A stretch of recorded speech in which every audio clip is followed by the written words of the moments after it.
Intel Extreme Masters has now reached day 3 of its tournament.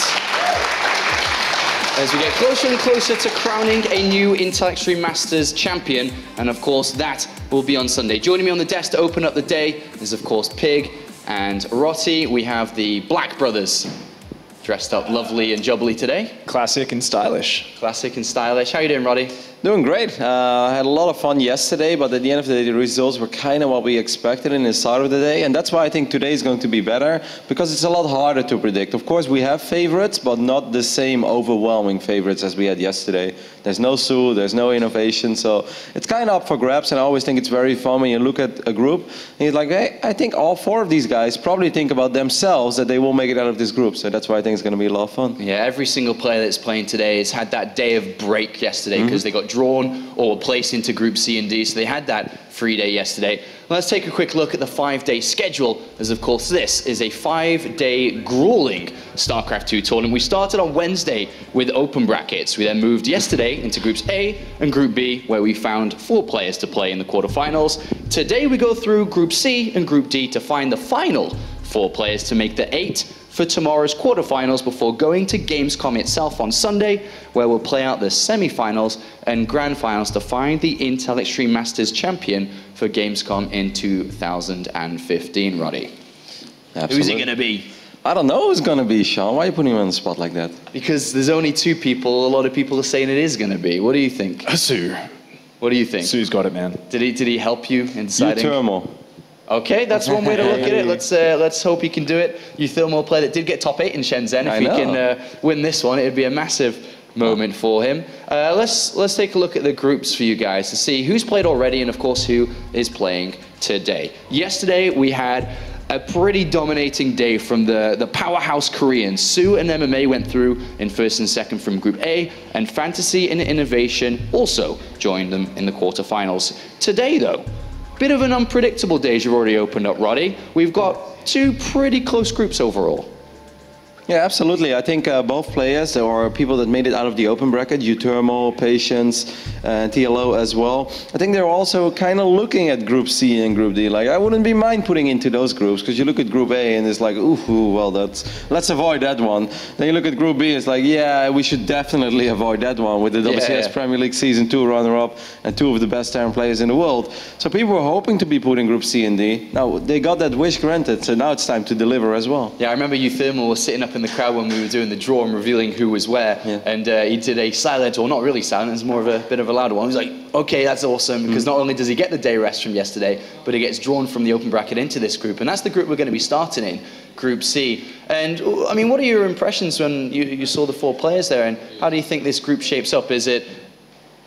Which way would you think it's going to go? Group C is really funky. It's one of these, what I like to think of as kind of a bizarro world group. So you see players from different realms of StarCraft who don't play each other a lot. And obviously we're researching for the match. We're like, some of these guys have got to have played each other before, right? And I think there was actually no matchups between any of the players in this group ever recorded in professional StarCraft. Now, obviously some of them have played on ladder a little bit, but it gives this sort of mystery to how are these players going to interact. They don't have that tournament experience against each other. And then you've got players like State, who's this real enigma. He's been over there in Korea practicing really hard. You've got uThermal, who's obviously on the rise. And 4GG, you know, he's always there. He's always performing well. Yeah, you've got to look at 4GG within Group C here to be definitely a favorite for a top 2 advancement. And then the 3 players here, State, of course, qualified through the North American qualifiers to be here today. Lambo, surprisingly, comes as a bit of a different type into the Intel Extreme Masters because he won the EPS Meisterschaft.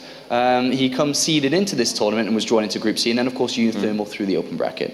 Yeah, it's a very interesting group, like Jarvis said, no players that have a whole lot of history with each other, but I'm indeed very interested in State. Like, State moved to Korea a long time ago, but I've always had the feeling that it wasn't a move of like, I'm going to drop everything I got in life, I'm going to live in Korea, and I'm only going to play StarCraft. I more felt like I'm going to move to Korea because Korea sounds really awesome, and I'm sure I can play great StarCraft there, but like, I want to move to Korea for more reasons than just that. that. And I was very surprised to see him qualify, because, I mean, I've always thought State was very good, especially when it came to North American Protosses. You had Puck, Hawk, and State. Like, those were the 3 best Protosses in North America for me.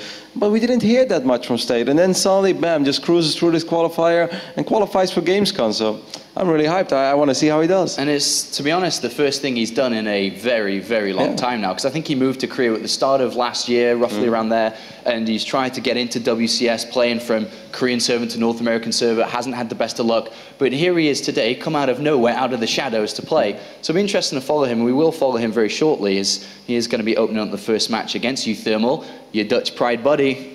I know. I must say, though, uThermal didn't look as convincing as he has looked in a couple of other tournaments when it came to the open bracket just 2 days ago here. He was struggling a little bit, especially against Zerg. However, against Protoss, he's always been pretty damn good. We've seen him play pretty phenomenal against players like Harstem, against players like Lilbao, and even at the Intux 3 Masters in Shenzhen, he put up a pretty damn good fight against Parting. Yes, it wasn't 0-3, but that is a little bit deceiving. You have to take a look at the games, and there were 2 games where uThermal put himself in a pretty damn good position, and if the Protoss that he was playing wasn't Parting, he would have probably won those games. Is it safe to say that uThermal's playing at the kind of the peak of his career so far? I mean, he's played 4 Premier Leagues in a row now. He got the top 8 in Shenzhen. What do you think, Pig? I think it's got to be, it's his time. He's the new guy on the scene, the new guy up near the top, and I think it's really between him and Marine Lord to see who's kind of the top Terran player in Europe at the moment. Of course, Bunny's always there as well, but you can't forget about that name. I guess I know you lost 1 series, but come on, let's give the guy a little credit.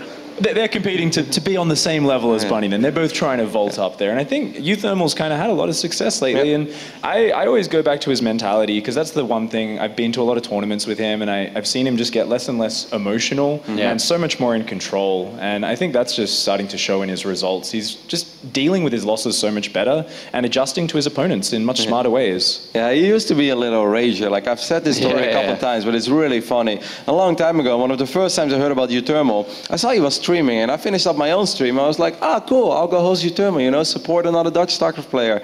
So I host his stream, and the moment I open it, there are like 27 banelings rolling into his base. He smashes his keyboard and goes offline.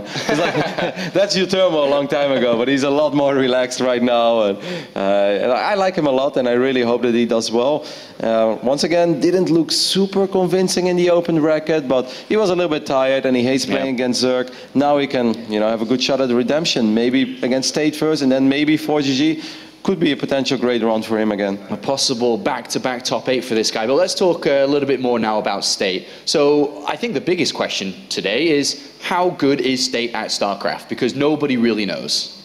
He did have a nice qualifier run, but one good run doesn't tell us too much about that skill. I think the most impressive thing going into this match is that he did beat Massa 3-1 in the qualifying match. He also took down Violet in that qualifier, so he has been playing very well.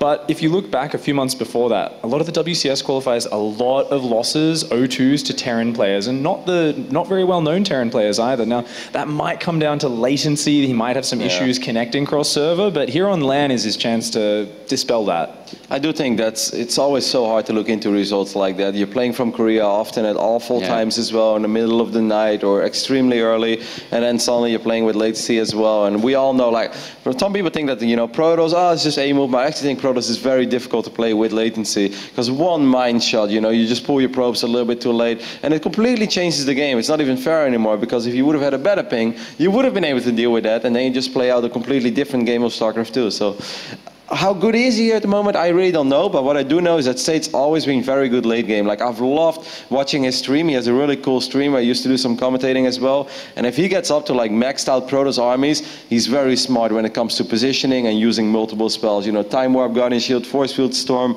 he can do it all while spreading out his units. Is it safe to say, when you're looking at State here, and all the other players that have traveled to Korea and spent time over there, can we not look at today and be like, State has played against 10s of 20s of 30s of better Terran players than the ones that we have in this group, and the same can be said for Lambo too. And you know, looking at that and then flipping it around to playing today, doesn't it just mean it's more of a softer set of games? In a way, yes. Like, absolutely. He probably gets really sick practice in Korea whenever he's really going all out and he's trying to get as high on the ladder as he can. He's facing probably Terrans that are better than uThermal, but they often play very different as well. And just because they're better, that doesn't necessarily mean that you can deal with the style that a player like uThermal is going to bring to you, because it's just a completely different game again. But he should be ready, at least for the level of play that he's going to face today. All right, well, we're moments away from getting into the first match here in day 3. Make sure to check out the fantasy leagues that we have running to see who's ranked #1 and who's ranked at the bottom. You can also check, I suppose, the bottom of the league. It's at esl.gg/SC2Fantasy.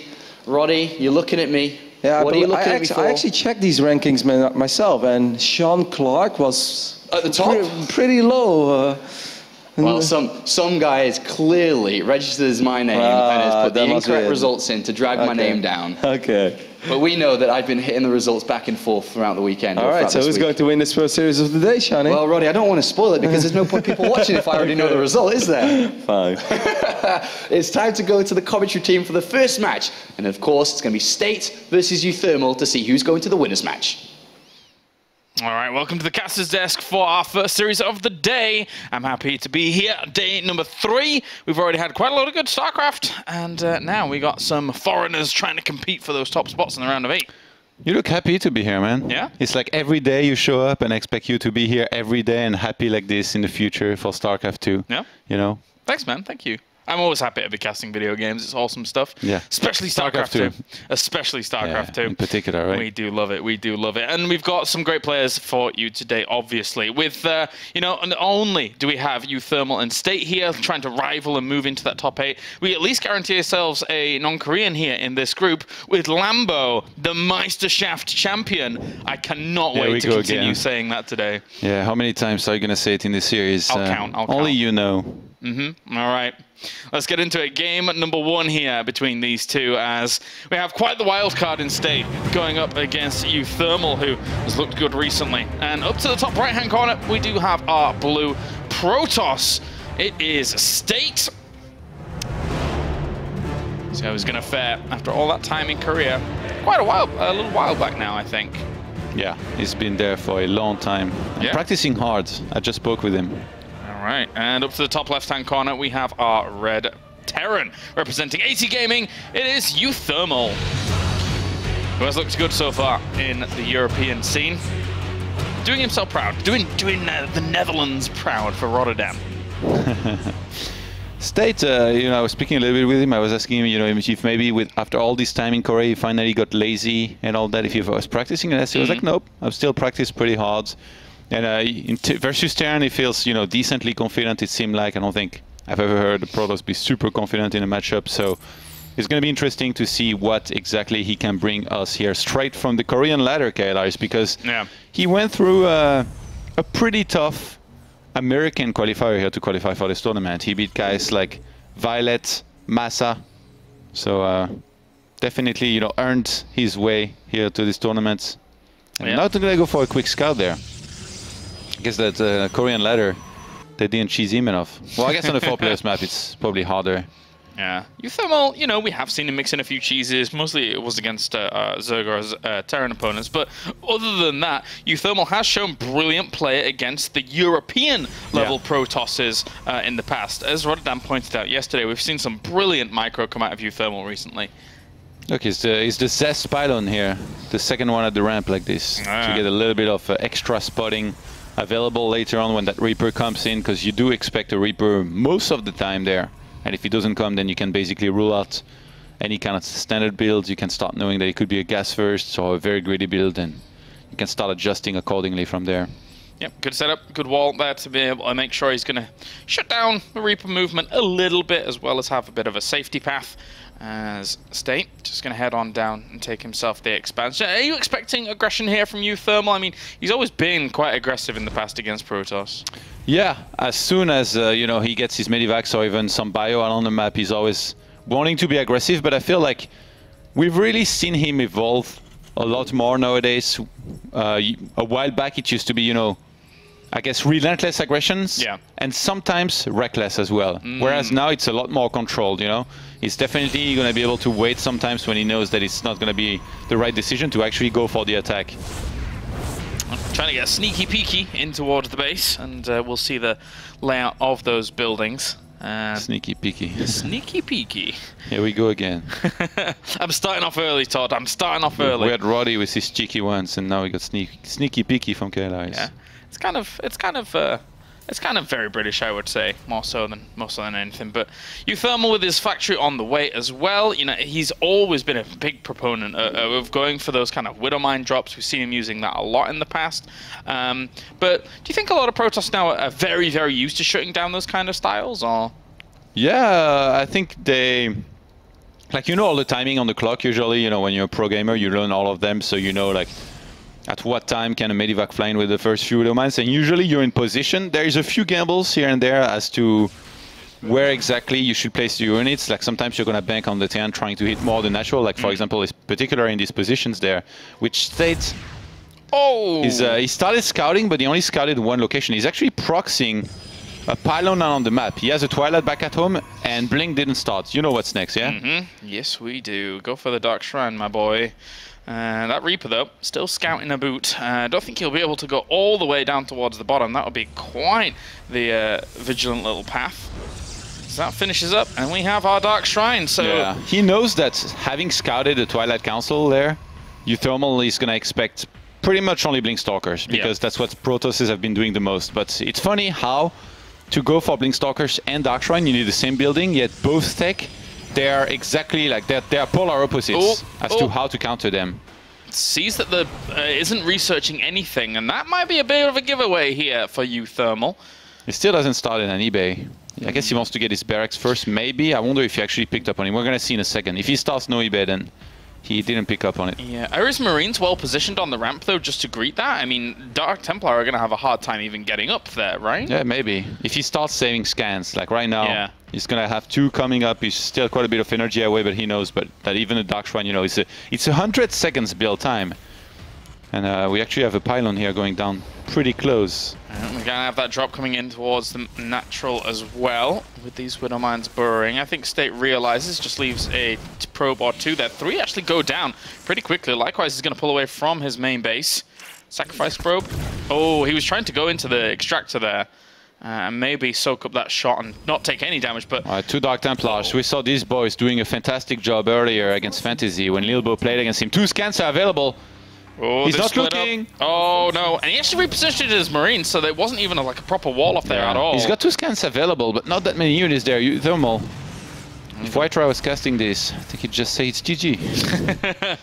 Gotta make sure you clean these up quickly, because right now they're doing quite a lot. The engineering bay is on the way, it's going down, but he even delays it by getting the SCV that was building it. That 1 Dark Templar does get trapped in the top left-hand corner, but he's swapping in another 2, realizing that those missile turrets are nowhere near. If he can force more scans, this is great here for State. Yeah, he's gonna go for... Oh, can State get away? Nope. Oh, that sneaky guy, look at him. The Widow Mine didn't shoot on that other DT. So much sneakiness in this game, so much. I don't understand. The DT stepped into the scan range and the Widow Mine was there. Maybe it was reloading and I missed it, but I thought he was going to be able to get that DT, and now State is still in there, preventing a lot of mining. Look at this, income 140 right now for uThermal, and that DT is going to get away. He was initially targeting that one. The second one actually went down to SCVs with a great surround there by uThermal, but at the same time, he's lost so many workers. More Dark Templars are coming in because he knows he's expending so much for resources. He's lost so much mining time as well. State in a great position. Oh, there's a turret now, though. He's going to need to be careful there. And behind this, we have 50 probes to 28 SCVs. Welcome to Europe. States applying here Korean ladder experience to try and get the first map win against uThermal, who was not ready. He was not prepared at all here for those Dark Templars. And third base already going down here for State. He's adding on more gateways. The gateway explosion, the gateway explosion, as Roddy would love me to call it. And then behind this Colossus tech, he could easily go into Blink if he wanted to in a second when he's going to have the gas. We're back in now here. We had a small radio cast, but nothing much was going on other than this Dark Templar having a little bit of run around. Because behind this, as you said, he is transitioning on. And it's going to be quite the powerful transition here for State. uThermal has been set back so far, it feels. Yeah, like in workers, I mean, he lost 13 in total, which doesn't seem like that much, but so many turrets were forced, and he had to pull SCVs off the middle line for a very, very long time. So now it's 20 worker lead here for State. And in this case, having the amount of gateways he's already got, he's going to add even more, and I think he's just in a great position altogether. Not going for Blink, though. Not sure why. He's got the minerals and gas. He's going for neither charge or Blink, even though he's going to need both. Okay, there we go. Starts the Blink. At the moment, uThermal is a budgie. He's had his cage rattled, so this is a bit of difficulty here for him. He's a budgie and he's had his cage rattled. Yeah. Okay, Daddy, you're next level, Kayla. It's like, I'm not even following you anymore. You know what a budgie is, right? No. No? It's like a little bird. That you know, if you were like tormenting a bird and you rattle its cage. Why would you torment a bird? Well, exactly. I mean, that's what the Dark Templars did here to uThermal. There you go. Why did you bring it up? The point is he's not in the best state of mind. You see what I did there? That was great. All right, uThermal. There's tons of vision here as well for State on the other side. He's got himself pylons set up. He's going to be able to spot out anything. There you go. Todd's actually looking up pictures of budgies right now. Why would anyone hurt these poor birds, man? And I don't know. I used to have a budgie. They were nice. Very loud. So that's where it comes from. You tormented the poor bird. No. I was very young. And I loved the budgie. That's no excuse. There you go. It was called Percy. All right, well.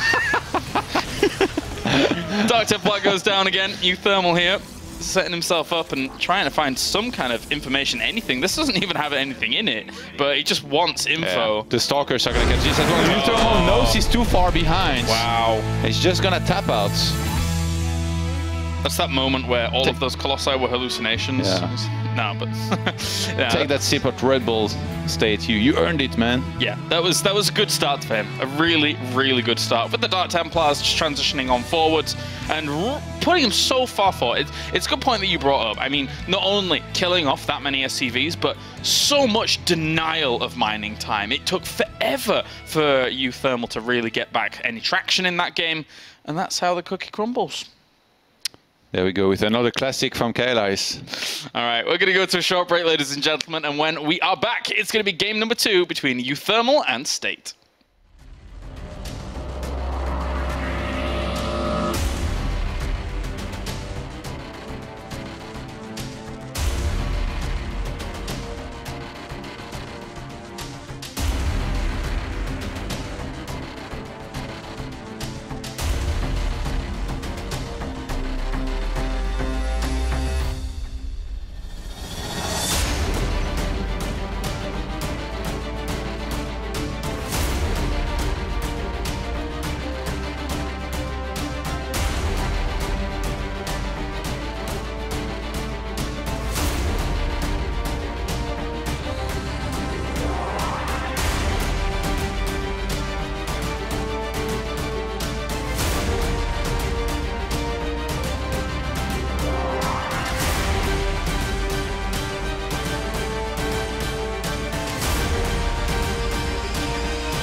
All right, welcome back, ladies and gentlemen, to the Intel Extreme Masters. Day 3, we kick things off with State and uThermal, and State kicks things off with Dark Templars running all over the place, causing a ruckus, Todd. A ruckus. I know that word. You're good. Okay, good. I'm glad you know that. Try, though. I think uThermal, he kind of narrowed it down to basically being only playing against Blink in this case after seeing the Twilight Council, even though he could have seen that he wasn't researching anything, didn't pick up on that pace. A big price here for it with the first map loss. And now uThermal's going to have to pull it back. I think, you know, looking at uThermal as a player here in the European scene, he definitely has the chops to do so. We're going to be going on to Moonlight Madness now for game number 2 between uThermal and State. As we have spotting down to the bottom left-hand corner, it is our blue Terran representing AT Gaming. It is uThermal. They changed colors, don't worry. This is State in disguise. And up to the top right-hand corner, we have our red Protoss. Indeed, coming all the way from current locations. It is State. There he is again. Let's go to uThermal. All right, that's fantastic. Back to State, maybe. Maybe? Oh, okay, back to uThermal. Oh, back to State. There we go. These guys. Whew. That's some getting the day level. Started with maximum cringe here, Kaila's. Fantastic job. Hey man, production was on point. I didn't think they'd do it, but there you go. Okay. All right, Todd. Todd, what do you make of Moonlight Madness? This map, I'm sure you enjoy it.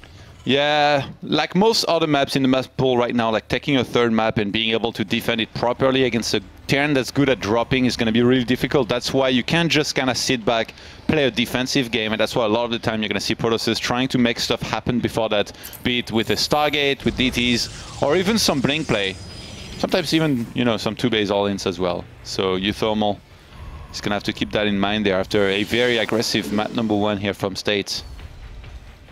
I think it's funny, like also, like, you know, when you play DT like this, if the first 2 DTs, they get shut down hard, like if, you know, when they had reached the ramp, they got scanned and killed, both of them, you're so far behind. Because then it's for sure, like the Terran's going to be getting ready for the next one, so it's not even worth it to send in any more new ones. And then you've invested so much into something that did absolutely nothing. So sadly for uThermal, he didn't really pick up on anything.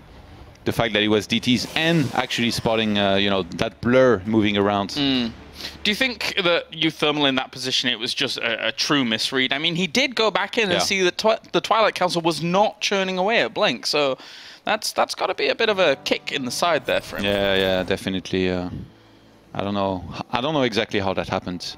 Sometimes it's a little bit hard to see, to be honest. Twilight Council's not as obvious as other buildings. Yeah, like there's other stuff that's like way more obvious, like when you're making a mothership core and stuff. Yeah. And it's funny because like I really thought that State, he was even gonna kind of fake it, you know, start Blink, chrono boost it, but he didn't even go for it. He didn't care. It was quite funny, but oh well. He was the double reverse fake or something. Yeah, that pylon, I'm pretty sure it does block jumping up all of these locations because of those little shrubberies that we have there. And well, Reapers. If you could kill that. I think uThermal's gonna lose that Reaper. Yeah, he gets out of there on time. And I'm feeling like a Twilight here, definitely in the works once again from State, who's gonna get a scout across the map, perfect scouts, and see the factory here that's going down from uThermal. Probe gonna head on down, have a little look around, and see what is up. Probably expecting a very, very similar playstyle really here from uThermal. Twilight is gonna go down in the corner of his base here for State. I really like this because a lot of the time, you know, it's going to be out of scan radius. Like he spaced out his pylons very well. So uThermal having spotted every single pylon that was made in the main, all 3 together. Yeah. I guess he can first check with his Reaper, but if he misses it, then he's going to have to scan. But in this case, the Reaper will get through and spot the Twilight Council. And this time, he's going to be keeping those Dark Templars in mind. And I think a brilliant move there for State would be to simply go for a Blink instead. Yeah, but then you go for the double bluff. No, probably not. Probably not. That would be a bit too wild. And there's Blink now on the way. Even for Percy. Poor Percy. Oh. Kaila's bird. What happened to him? Well, I think it was like 20 years ago, but yeah. I mean, what do you mean? I thought you were 21. Old 21? Me? Oh, you flatter me, Todd. You flatter me. No, I'm far older than that. Far older than that. But yeah, uThermal going to be jumping back on him, getting full confirmation now that it is indeed Blink. So I wonder if he actually like kind of gets worried that this time he's seeing the Blink being researched and he's like, oh god, it's going to be DTs again, isn't it? And then starts getting turrets. Hellions will get in there and not really get much, if anything at all. So far, really not much has been killed. One single probe has fell for 1 Reaper and 2 Hellions. I take that any day of the week. The Hellion pathing there and trajectory made me think that he was worried that the blink was being faked to then try and fully confirm that it was indeed blink. So he got in there and did confirm that that was the case. But that's what cost, Lars. Well, at the cost of everything being spotted by the looks of things, he already sees the medevac over coming towards the side because that considers probe. So good job, Proby. Yeah, 2 Widow Mines here will be the package to be delivered. And there's not going to be a photon overcharge in the main, actually. If uThermal was to go for it, he's going to go for the natural state, not getting his natural reached here with the medevac. By a certain timing, he was like, well, it's probably going to be in the main, so he left with his stalkers, and the detonation will get 2 probes. Let's see what this one can do next to a... Oh, okay, so he's going to sacrifice one for it, not even trying to go for a simulator probe. Where are these Dawn observers when you need them? Don't know, man. This one just about to pop. Pop. And we'll try and help out for a little bit. That should be okay. Even Dark Shrine again. Did he throw down that Envision? I don't think so, right? That wasn't close enough. So. Well, actually, it was spotted. It was Envision. Yeah. Ah. Interesting. It's a pylon, guys. Yeah, just a mere pylon, don't It's worry. only a pylon.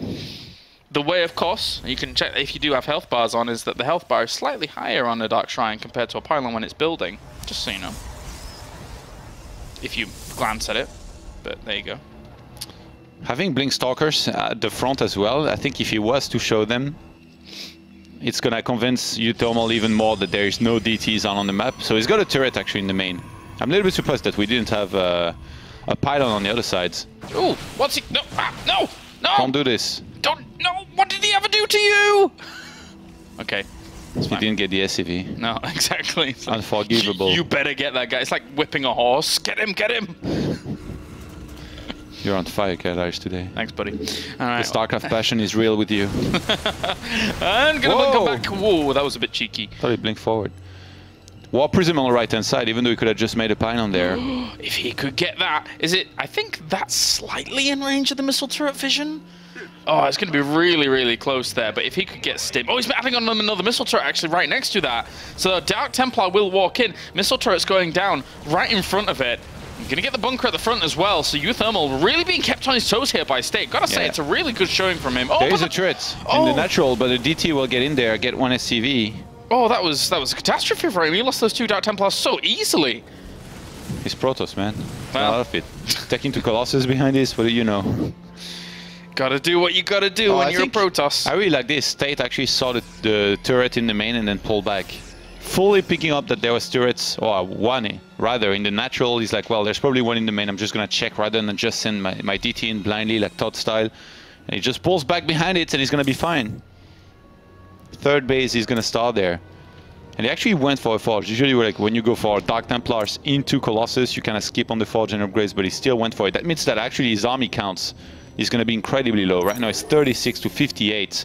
Soon, when uThermal moves out and starts applying pressure, he's going to have so much more to actually manage fights with. If he was to go for, you know, this kind of Maru style attack on the third base plus a drop on top of the army against Colossus, I think he's going to do great. Oh, that's going to be a really good kill. Really, really well done here. Control of the watchtowers every single time here by State has really given him great vision for when these medevacs have gone past, to the point where uThermal, it seems a little bit haphazard that he's flown them across all these watchtower visions every time without checking it. Yeah, I'm really surprised that he actually went for this, even without the watchtower. Like, you know that the Protoss has blink already, it's probably at home. And the vision on the map, I have to say, by State is insane. He sees the entire middle of the map. He's got some pylons proxied. He sees so much. That's his vision. Look at this. He basically sees everything. Yeah, it's really good. It's good at the moment. This Warp Prism doesn't even get shut down by the Viking as well, so it will lay dormant and in effect later on, unless that Viking is going to try and hunt down. That army fear from uThermal is pretty massive, and 3rd only started now, so he has invested a lot in this army here and needs to make something happen with it. 81 army supply to 54. uThermal needs to become a Dutch tiger. He needs to pounce on an opportunity if he sees one. But 3 Colossi against no Viking. Yeah, that's difficult. He can't really pounce at all. He's going to have to back on off and get himself a second starport because, oh boy, he's going to need it if he sees that many Colossi. You're obsessed with pouncing, man. Pounce like a cat. Meow. Do well. Does okay. DT is getting chased at the watchtower there. State he's on point with everything. I have to say he's very impressive here already in this series. I think, you know, the first game, well, you know, he went DT, killed a lot, fine, but this game, absolute control the whole way here so far, and even though he's behind on supply, he's going to be catching up here real soon and very strongly. Already takes the assimilators on his third base, dropping down 5 more gateways. Templar Archives will probably follow very, very quickly. Just bring down those rocks up towards the top so that he can access that third base. Would be a nice little start, but he does drop a scan and sees that his opponent is aptly spread. Yeah, there's not that much there. If uThermal attacked into this army, I think he'd do quite well. It's very, very far apart from one another, the third base towards the natural as well. It is quite a long path that you're going to have to walk here for State to cover all of those locations. Oh, a Dark Templar is being sent into the third base there of uThermal. Hello. Who told you could mine? Nobody, man. Where are you going, Percy? Do you have a certificate for mining? I don't think so. You have permission to do that? Don't think so, but... Now he does. Yeah, now he does. The Marauders had something to say about that. Yeah, uThermal, as much as he'd like to be aggressive, has been on the defensive the entire game, and that's just because State has played brilliantly the whole way there. Even though his aggression didn't do much and was defended well in the end, he's forced uThermal into playing a very, very passive game. I think... Is he just gonna pull SCVs? Yeah, I think he might. Only one eBay. Only one eBay is getting +2 now. So even though he got the armory there, uThermal is only getting the attack upgrades. And usually with this, a lot of the time you're gonna drop down a Ghost Academy, go for 3 Ghosts and then pull SCVs. But in this case, I think there's a chance uThermal just wants to play very aggressive when he has enough Vikings and fight against the Colossus. I'm not sure whether or not he's gonna pull SCVs. Gravatic Boost is on the way, so giving his upgrade to the Observers, which is a bit of an interesting choice. Later on down the game, There's some Zealots in his third base right now. Yeah, they can do quite a bit. He needs a bunker there. Yeah, there's nothing to protect, and that's actually going to force the entire army back. This War Prism, having been undeterred by the Viking at the beginning, has really paid for itself. This is really encouraging uThermal to finally pull SCVs and go for an attack here, because... Control. He's just getting stretched apart there, having to pull back every single time. Templar Archives is actually incredibly late in this game. Really, really nicely done there, and State will be able to allow Gravatic Boosters to finish up. Very rare that we end up seeing this actually researched, but it can be very good to actually track down medevac drops. The funny thing about that is you can actually right-click on a medevac with an observer like this, and even if it does boost away, it still keeps up and then catches up later on. So it's something that's very rarely used. Yeah, it's pretty good. Yeah.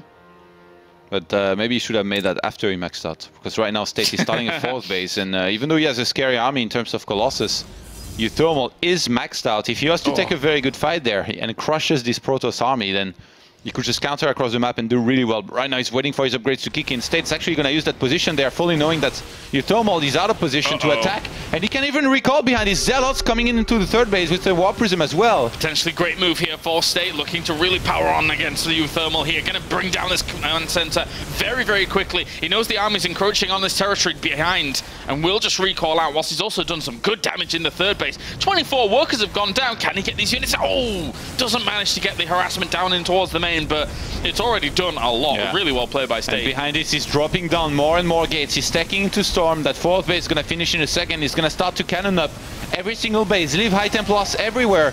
He's just damaged the economy of uThermal enough that uThermal, there is no chance he's going to be taking 4 Ghosts here anytime soon. So State takes a great option here on the victory in that map number 2 with this move, I think, because as soon as Storm completes, man, when there is no Ghosts, he's just infinite fun. He's the utility Protoss, man. Gravatic Drive on the way now for these Warp Prisms, if he actually adds on more into his composition. How many Colossi are we at the moment here? 6 against 18 Vikings. Is it just do or die here now for uThermal? He has to make something happen. He has to make something happen, but there's just already, I think, too many High Templars with Storm available. It's going to be so hard. He needs the fight of a lifetime there, of a century. Going to bring his entire force forward. The Vikings are going to separate themselves up. They need to separate themselves up against the kind of storms that we're going to see here. uThermal on the ropes at the moment. Stays swinging like an Australian kangaroo to try and shut this down. As we will see those storms come in once again, ripping apart a lot of this bio. The Vikings are trying to do what they can at the back, but I mean, before they're even done, the Colossi are still going to be able to tear away a lot of the bio, and he's warping in even more units on the ground to be able to support the State with a supply advantage. The majority of the Colossi have fallen. uThermal He traded pretty well, but Protoss has quite a few leftovers. States is whopping right into the fight. The Photon Overcharge still shooting here at those units. It's got to be super cost efficient here with the remaining army that uThermal has at the moment. The upgrade's not even looking too amazing on both sides. Oh, there you go. GG. State is able to take the series 2-0. And, well, what a start to his campaign here in this group. A lot of people were doubting him, but that series there, strong against uThermal. That was the strongest States I think I've ever seen. Yeah. Looked really good. In control the entire game, went for a lot of bases. Relentless with the aggression at the same time. He was everywhere, always into uThermal's face. And I don't think there's too many Protosses that can do so well against a uThermal that's, even though, you know, you will not admit it, I do think that he's pretty good against Protoss. That was very impressive, man. DTs here and there, Blink Stalkers in the natural, and then later on Warp Prism attack in multiple locations where he takes a 4th base, cannons up. Even that attack on the natural was perfectly timed, perfect recall out of there. Very, very good job. Yeah, well done there. Well done by State, obviously, being able to move on to the winners game here in Group C. And we'll, you know, kind of continue on to see how he's going to develop here in this group. He's certainly got a great opportunity, though, I feel, in Group C. Yeah, I mean, there's Lambo and 4GG in there, so with what he showed here against Terran, if he had to face 4GG, I think he'd have a great chance as well. So, yeah, very impressed by State, and I think there's a good chance he might make round of 8 there. All right, well, let's head over to the analysis desk to see what he has to say about Group C.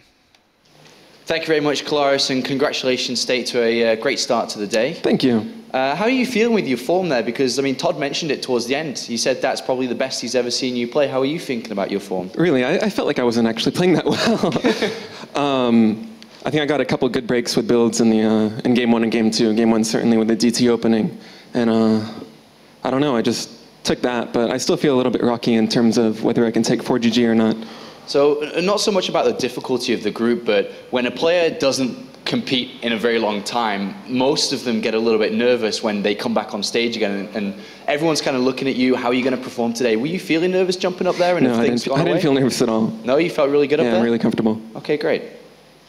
I did want to ask you about the Moonlight Madness being there, and we were talking about it, and we haven't really explored it a lot, I guess, in the TVP matchup. We feel like it's a bit hard for the Protoss sometimes to defend the bases the way they're spread out. Is that part of the reason you went for DTs? How do you feel about the map? Just talk to me about Moonlight Madness. Geez, so I think actually on that map, in terms of just defending 2 bases, it's pretty easy because the choke at the natural is so small, as well as DTs. I don't know. With the Blink opening, I just wanted to keep him pinned back on his side of the map while I take a 3rd base. And so Blink Stalkers plus DT drops do a really good job of doing that while I get like 2 or 3 Colossus out. So I think if you take it slow, like I did, taking a 3rd base, it's pretty safe. Or if you take a gamble really early, like a very fast 3rd base, both those situations, it's good. But yeah, I don't know. I think it's a little bit tough early game if you don't have a decent opening. You adjusted really, really well there. Of course, Game 1 as well, going for DTs and a bit more of a rush format. Yeah. Let's talk about that one. Were you feeling like this was just a good kind of curveball to throw in there? Obviously, you spotted the Twilight Council. I mean, it's a pretty solid build. How do you feel about why you chose that build and just about the DT opener in general there? Typically, in like the first map, people are mostly uncomfortable. It's usually the 2nd map that they really feel is settled in, so I wanted to take a really big risk early, and if I lose, it's no big deal. I have the 2nd and 3rd map to fall back on. If I win, it's the kind of thing that can really put your opponent on edge. It's like, okay, he's up a game, he already just did a really risky build, will he do another one, that sort of thing. So for me, that was more serious strategy as opposed to map or anything like that. I just wanted to do something very risky in the first game. Get some tempo going, throw him off balance. Yeah. Awesome. Well done. Yeah, really well done. Great start to the day. Let's not talk about your next match yet. We'll talk about that a little bit later on. But how's life in Korea? It's very good. I'm really happy. The food is great. You've been there for a long time now, like a year and a half, I guess? Yeah, about that. And how is your practice? Because a lot of people go over there, they come back and they say, I feel really good about StarCraft. Is that the same for you? I don't know. Before I moved to Korea, I was still in school, so I was mostly playing part-time. When I moved to Korea, I did it with a mindset of playing full-time, but I'm not really sure what it was. I didn't really get results after that. So I feel like I'm playing better and better than I have before, but results-wise, I'm not doing so hot. So I'm not really sure if that's a mental block or what, but I feel like my condition's really good. What about the social aspect of living in Korea? Because a lot of players, again, who've gone over there have come back and said, you know, well, I got a little bit lonely. The language barrier is very difficult to communicate with people. How are you dealing with that over there?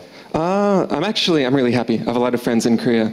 Part of that is I've lived in like 3 team houses now before going on my own. So I have a lot of friends from those team houses. I made a lot of friends studying Korean and English together. So I'm happy. Awesome. Okay, so your next opponent, I want to get your first impressions on this then, because obviously Lambo went against 4GG. It is going to be 4GG. What are your thoughts? PvT is the matchup that I prepare the most for going into this tournament, mostly because I felt it's my worst matchup overall. So I'm hoping that I can beat him. I think I can. So I don't know. I can't say definitively one way or another, but I feel like I have a really good shot. All right, congratulations on moving through to the winners match, and best of luck in your next game. Thank you. All right, that is State Everybody going through to the winners match. Going to be playing against 4GG next on stage here. But before we go to that quick commercial break, remember to check out players.tv for all the action that you've missed over the past couple of days. There's lots of games there. Go to the StarCraft section, go to the Intel Extreme Masters section, and catch up on what you've missed. When we return, it's time for the winners match.